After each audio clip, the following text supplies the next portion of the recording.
Well, following President Biden's announcement yesterday that he will step aside as his party's candidate for president, many leading Democrats coalesced immediately around Vice President Kamala Harris as their choice to lead the party's presidential ticket. Now, Democrat campaign donors followed suit as contributions poured in following weeks of anemic fundraising after President Biden's disastrous debate performance in June. Now, the campaign situation it's unprecedented. This has not happened in modern presidential history. So what is the way forward?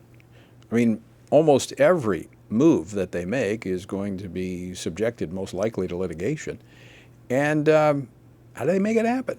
Joining me now to discuss this is Phill Kline. He's the founder of the Amistad Project, and he's also associate professor at Liberty University School of Law and former Attorney General of the state of Kansas. Professor Kline, welcome back to Washington Watch. Good to see you. Good to see you, Tony. So let me start with this. When was the last time this happened? Well, 1968 was the last time the Democratic Party had an open convention. And I'm old enough to remember, and Tony, you might remember as well, that's when Lyndon Johnson decided not to pursue a second term as president of the United States, and the Democratic Party nominated Goldwater on the first ballot. The last contested convention is 1952. So it has been a while since there has been an open contested convention. I'm not sure if that's going to happen this time. As you mentioned, many of those who are rumored as potential candidates have already endorsed Vice President Harris. So I'm not sure how open that convention is actually going to be. So let's talk a little bit about the legal issues. As President Biden already on the ballot, primaries in the various states that were held, he received the proper amount of votes to receive the nomination. What happens from here?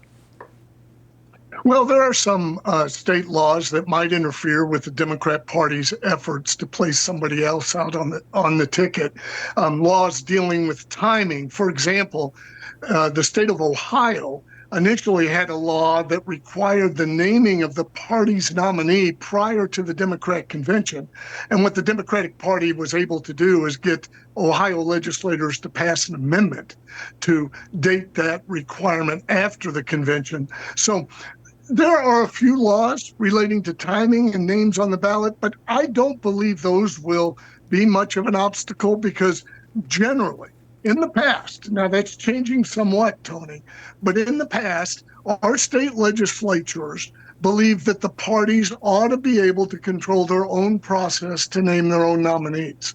And so state law is rather generous in that regard, and I believe it will continue to be. Now, campaign finance laws are a little bit different. Federal campaign finance laws, which just as a personal aside, I don't think do much.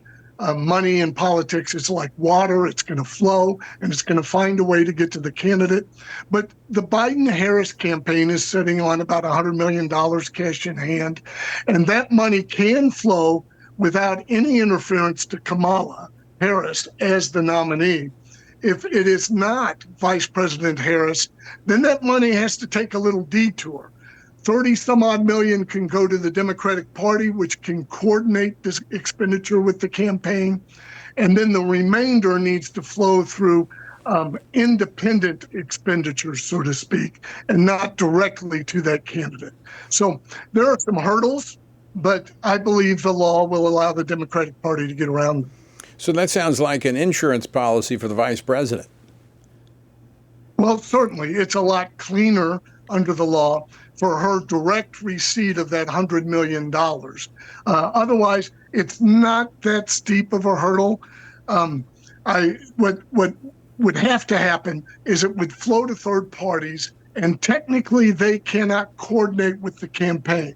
So they can't sit down and design ads together, but they could expend all of that money, essentially in support of the Harris candidacy.